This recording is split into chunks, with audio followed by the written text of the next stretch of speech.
আসসালামু আলাইকুম ওয়া রাহমাতুল্লাহি ওয়া বারাকাতুহু। ওয়া আলাইকুম আসসালাম। কেমন আছেন বন্ধুরা? আল্লাহর রহমতে আমরা সবাই ভালো আছি। বিসমিল্লাহির রহমানির রহিম। ইয়াকা না'বুদু ওয়া ইয়াকা নাস্তাঈন। ইহদিনাস সিরাতাল মুস্তাকিম। সিরাতাল লাযীনা আন'আমতা আলাইহিম। প্রিয় চট্টগ্রামবাসী, ঐতিহাসিক গণ অভ্যুত্থানে আপনারা যেভাবে এই চট্টগ্রামের অলিগলিতে, চট্টগ্রামের পথে বন্দরে, রাজপথে আবাবিল পাখির মতো আবির্ভূত হয়ে সেই ইয়াবাবুতি থেকে শুরু করে শেখ হাসিনার গুন্ডা সন্ত্রাসী মহিউদ্দিন মাহফুজ তাদেরকে এই চট্টগ্রাম থেকে বিদায় করেছেন। এই জন্য আপনাদেরকে সংগ্রামী অভিনন্দন জানাচ্ছি। সাথে সাথে পুরো বাংলাদেশে রাজনৈতিক ব্যক্তিবর্গ যারা জনতার আন্দোলনকে আপোষ না করে শহীদ তামান্না নিয়ে রাজপথে কেউ আহত হয়েছেন, কেউ শহীদ হয়েছেন, এখন পর্যন্ত নেতৃত্ব দিয়ে যাচ্ছেন জনগণের কণ্ঠস্বর হয়ে 11 দলীয় জোটের নেতৃবৃন্দ।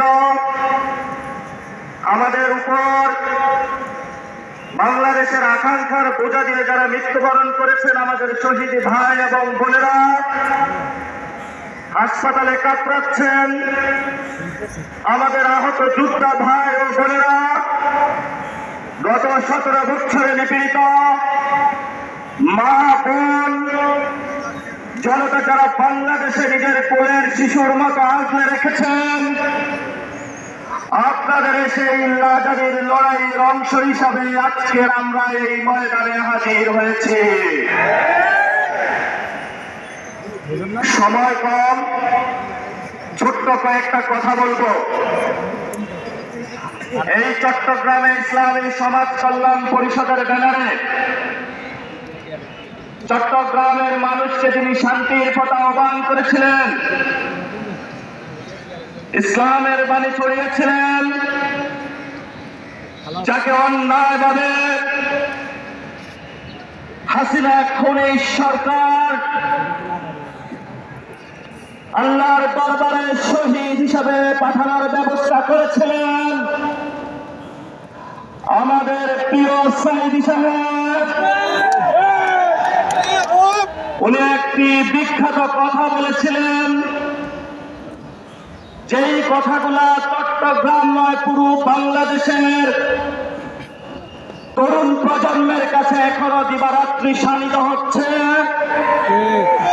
উনি বলেছেন, बर्बाद गुलिस्ता के लिए एक ही उल्लू काफी है, गुलिस्ता की हर शाख में उल्लू बैठा है, फिर अंजाम गुलिस्ता के लिए के क्या होगा। উনি বলেছিলেন, এই ফুলবাগান নষ্ট করার জন্য একটা হুতুম পেতে যথেষ্ট, কিন্তু আমাদের দেখছি পার্লামেন্ট থেকে সরকারি অফিস সর্ব জায়গায় হুতুম পেঁচা বসেছে। সুজলা সুফলা সোনার বাংলায় কি হবে? এই হুতুম পেঁচারা কখনো আবির্ভূত হয় আমাদের সংবিধানের দোহাই দিয়ে, কেউ আবির্ভূত হয় চাঁদাবাজের মোড়ক নিয়ে, কেউ আবির্ভূত হয় সন্ত্রাসের মোড়ক নিয়ে, কেউ আবির্ভূত হয় দখলবাজের মোড়ক নিয়ে, কেউ আবার এই মা বাপের সিম্প্যাথির কার্ড খেলে বাংলাদেশের মানুষের সামনে আবির্ভূত হয়েছে। শেখ মুজিবের কন্যা শেখ হাসিনা বাংলাদেশের জনগণের বিরুদ্ধে দাঁড়িয়ে সিম্প্যাথির রাজনীতি করেছিল ভারতীয় বয়ানে। আমরা এখন দেখতে পাচ্ছি যে জিয়াউর রহমান বলেছিলেন ওই রিভোল্ট বাংলাদেশের মানুষের পক্ষে দাঁড়িয়ে, সেই জিয়াউর রহমানের স্ত্রী বলেছিলেন গণতন্ত্রের আপসহীন নেত্রী, যিনি একদিকে বলেছিলেন ওদের হাতে গোলামীর জিঞ্জির, আমাদের হাতে স্বাধীনতার পতাকা। সেই রাজনীতি আজকে বাংলাদেশের জাতীয়তাবাদী স্লোগান তুলে আমাদের সীমান্তে বাংলাদেশের মানুষকে নাগরিকের মর্যাদা ক্ষুণ্ণ করে ভারতের হায়দ্রাবাদের মতন আরেকটি তাবেদার রাষ্ট্র বানানোর কার্যক্রম চালাচ্ছে। শুনে রাখুন, বাংলাদেশের তরুণ প্রজন্ম 18 কোটি মানুষ, শহীদ ওসমান হাদি বলেছিলেন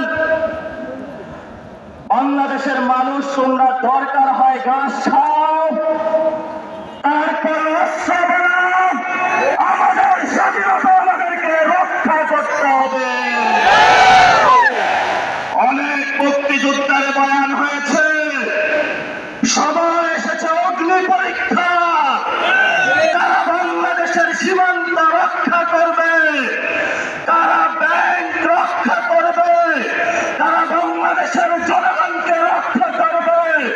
জাতির সামনে প্রতিদিন সত্যের আলোকের মতো স্পষ্ট হচ্ছে। আমরা তোমাদের হুঁশিয়ার করে দিতে চাই, নির্বাচনের সময় 3টি কথা ছিল। বাংলাদেশে একটি সুষ্ঠু নির্বাচন হবে, সেই নির্বাচনে তোমরা ইঞ্জিনিয়ারিং করেছ।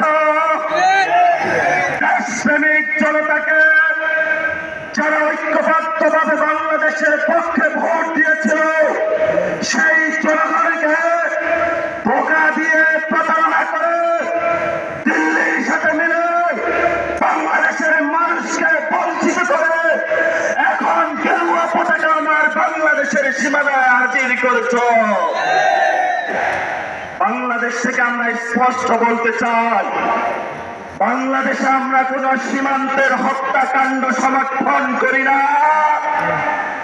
বাংলাদেশে যারা বলতে চায় ভারত এবং বাংলাদেশের স্বপ্ন ভিন্ন, আমরা সেখানে প্রশ্ন করতে চাই, বাংলাদেশে এবং ভারতের স্বপ্ন সেদিনেই অভিন্ন হবে যেদিন সীমান্তের হত্যাকাণ্ড বন্ধ হবে, যেদিন আমাদের নদীতে পানি আমরা বুঝে পাবো, সেদিনে অভিন্ন স্বপ্ন বাস্তবায়ন হবে।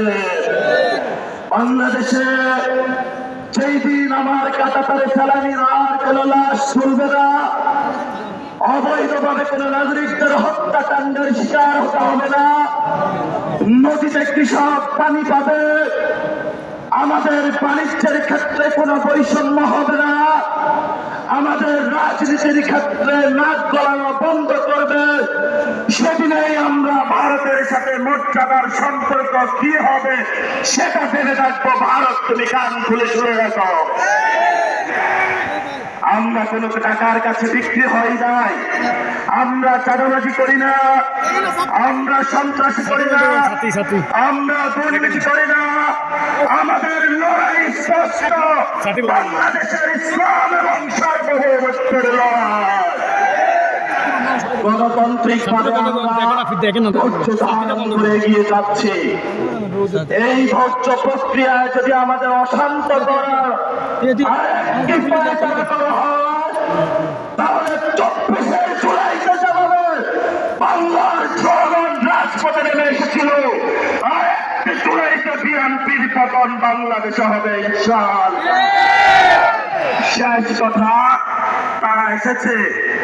এই যে বাজেট হলো, এটা কোনো বাজেট নয়, এটা দলীয় নেতা কর্মীদের একটি গ্যাজেট, যেই গ্যাজেটের মাধ্যমে তারা চাঁদাবাজির স্বীকৃতি করতে চাচ্ছে বাংলাদেশে। এটা হাওয়া ভবনের যারা কতগুলো ব্যক্তির একটা গ্রুপ যাদের হাওয়া ভবনকে তারা বৈধ করার জন্য, বাংলাদেশে ডাবল ডিজিটের দুর্নীতি করার জন্য জনগণের উপর একটি বৈষম্যের বাজেট আমাদেরকে চাপিয়ে দিয়েছে। আপনারা মাঠে ঘাটে সর্ব জায়গায় সতর্ক থাকবেন। এই বাজেটকে আমরা ধিক্কার জানাচ্ছি।